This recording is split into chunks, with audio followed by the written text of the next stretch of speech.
매일 아침 하나님과 함께 누리는 하늘의 양식, 오늘 만나.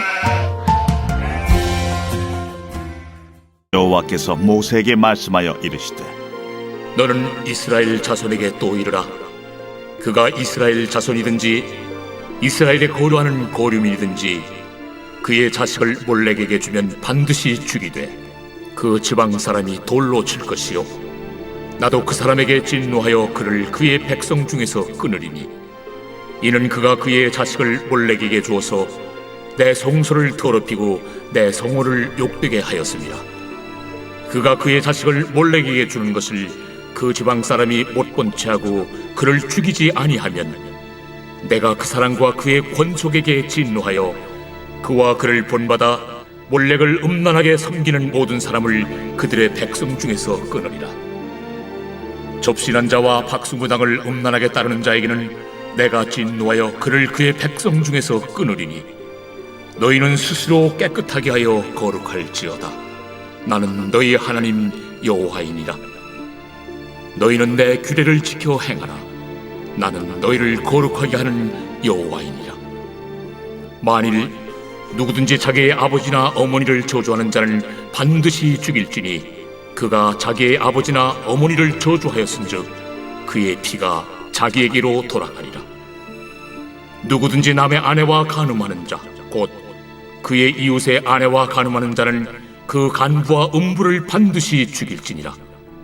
누구든지 그의 아버지의 아내와 동침하는 자는 그의 아버지의 하체를 범하였은즉 둘 다 반드시 죽일지니 그들의 피가 자기들에게로 돌아가리라. 누구든지 그의 며느리와 동침하거든 둘 다 반드시 죽일지니 그들이 가증한 일을 행하였습니다. 그들의 피가 자기들에게로 돌아가리라. 누구든지 여인과 동침하듯 남자와 동침하면 둘 다 가증한 일을 행함인즉 반드시 죽일지니 자기의 피가 자기에게로 돌아가리라. 누구든지 아내와 자기의 장모를 함께 데리고 살면 악행인즉 그와 그들을 함께 불살을지니 이는 너희 중에 악행이 없게 하려 함이니라. 남자가 짐승과 교합하면 반드시 죽이고 너희는 그 짐승도 죽일 것이며 여자가 짐승에게 가까이하여 교합하면 너는 여자와 짐승을 죽이되 그들을 반드시 죽일지니 그들의 피가 자기들에게로 돌아가리라.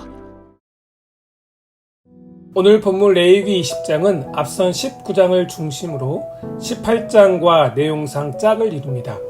18장은 당시 가나안 이방인들에게 성행했던 근친상관과 기타 역겨운 관행들을 금지하는 법들에 대해서 언급하고 계신다면 20장에서는 이런 관행들에 대한 구체적인 징벌을 말씀하십니다.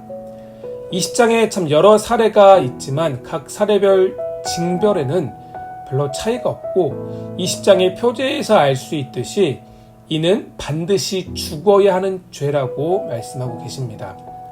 하나님께서 이런 죄에 대해서 반드시 죽음으로 책임을 물으실 수밖에 없는 이유는 이런 죄를 깨끗하게 제거하지 않으면 그것이 이스라엘 백성들의 사이에 남게 되고 결국에는 죄의 오염이 하나님의 백성으로 거룩한 삶을 살아가는 이스라엘 백성의 정체성과 공동체 전체를 위협하기 때문입니다.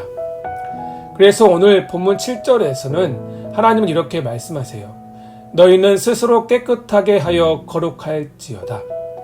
하나님은 우리에게 스스로 깨끗하게 할 것을 다른 누군가에서가 아니라 하나님이 주신 말씀에 근거해서 죄악을 깨닫고 스스로 거룩한 백성답게 삶에서 거룩을 지키고 유지하라고 말씀하고 계십니다. 하나님이 이스라엘 백성에게 스스로 깨끗하게 하라고 말씀하신 내용 중에서 오늘은 1절부터 8절까지 나온 구체적인 케이스를 중심으로 함께 살펴보겠습니다. 먼저 하나님은 2절에서 5절까지 당시 이방인들 사이에서 성행했던 우상인 몰렉을 섬기는 것에 대해서 말씀하시면서 이스라엘 백성이나 그 거류민 중에서 자식을 몰렉에게 주어 인신제사를 드리는 자를 반드시 돌로 쳐 죽여 처벌하라고 말씀하십니다. 몰렉은 왕이란 뜻을 가진 히브리어로 암몬의 우상인 밀곰을 뜻합니다. 암몬 사람들은 이 밀곰을 신들의 왕이라 여겼기 때문에 몰렉이라고 불렀고, 이 몰렉은 소머리 형상과 사람의 몸을 합친 모양입니다. 몰렉 숭배자들은 자신이 바칠 수 있는 최고의 제물이 바로 자녀라고 생각했고, 그래서 자녀를 불 가운데로 지나가게 하거나 불러 태워서 바쳤습니다. 그런데 안타깝게도 이스라엘 백성 중에서도 몰렉을 최고의 신으로 섬기는 자들이 많았습니다. 우상에게 자녀를 바치는 행위는 천륜과 인륜, 즉 생명의 주인이신 하나님과의 관계와 사람과의 관계를 모두 깨트리는 무서운 죄입니다. 3절에서는 이것이 하나님의 성소를 더럽히고 하나님의 성호를 욕되게 하는 중범죄라고 말씀하고 있죠. 하나님이 시내산에서 이스라엘 백성에 주신 10계명, 1계명과 2계명에서 알 수 있듯이 우상 숭배는 하나님이 너무나도 싫어하시는 죄악입니다. 그래서 이런 가증한 일을 이스라엘 가운데 발견했을 때 철저하게 돌로 쳐 죽이라고, 목숨으로 그 죄값을 치러서라도 이스라엘 가운데 우상 숭배를 뿌리 뽑으라고 말씀하신 것이죠. 우상을 섬기기 위해서 사람을 도구나 수단처럼 여기고 희생시키는 것은 하나님을 멸시하시는 것과 같습니다. 세상에서는 자기의 목적과 이익을 위해서 남을 희생시키고 법과 질서를 지키지 않으면서도 걸리지만 않으면 된다는 생각들이 참 많습니다. 하지만 하나님의 기준은 다릅니다. 그 자체로 하나님의 성소를 더럽히는 것이고 하나님과의 관계를 끊는 것입니다. 우리가 삶의 자리에서 하나님의 자리에 놓고 최고의 신으로 섬기는 우상이 얼마나 많습니까? 돈이나 성공, 자녀나 비전, 꿈 같은 인생의 목적, 그것들이 무엇이든 간에 그것이 하나님을 섬기는 것보다 앞서 있다면, 또 그것을 내 것으로 얻기 위해서 다른 누군가의 희생을 요구하거나 또 피해를 주고 있다면 그것은 하나님 보시기에 가증한 우상 숭배와 같습니다. 그런데 4절에서 5절의 말씀을 보면 하나님은 이렇게 몰렉을 숭배하는 자뿐만 아니라 몰렉을 숭배하는 자를 못 본 채 하는 자들에게도 동일하게 진노하십니다. 아니, 그 사람에게 뿐만 아니라 그것을 방치하는 그 사람과 모든 가문에게도 직접적으로 형벌을 내리시겠다라고 말씀하십니다. 이유가 무엇입니까? 우상 숭배기를 알면서도 못 본 채는 이들에게 직접 형벌을 내리셔서 이스라엘 공동체 안에 우상 숭배의 죄가 퍼지는 것을 철저하게 막으시겠다는 것이죠. 오늘 본문은 하나님의 백성으로서 개인이 지켜야 할 말씀이기도 하지만 공동체가 함께 힘써 지켜야 할 말씀이기도 합니다. 주 안에 선하는 성도는 공동체의 거룩과 서로의 신앙을 위해서 공동체 모두가 함께 노력해야 합니다.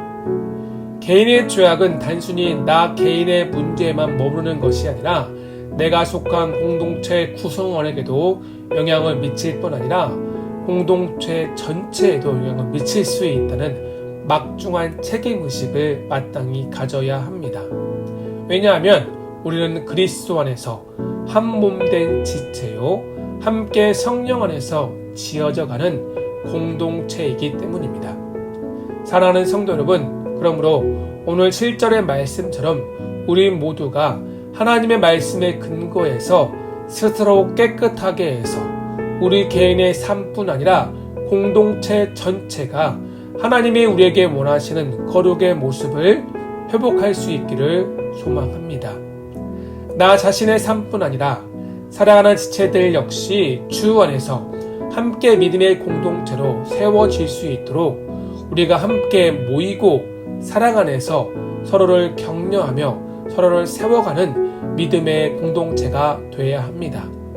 이를 위해서 먼저 오늘 우리의 삶에 마땅히 뿌리 뽑아야 할 우상 숭배가 무엇인지를 찾고 그 죄악을 스스로 삶에서 제거하여 하나님이 우리 가운데 원하시는 거룩을 회복하는 우리 모두가 될 수 있기를 주님의 이름으로 축원합니다.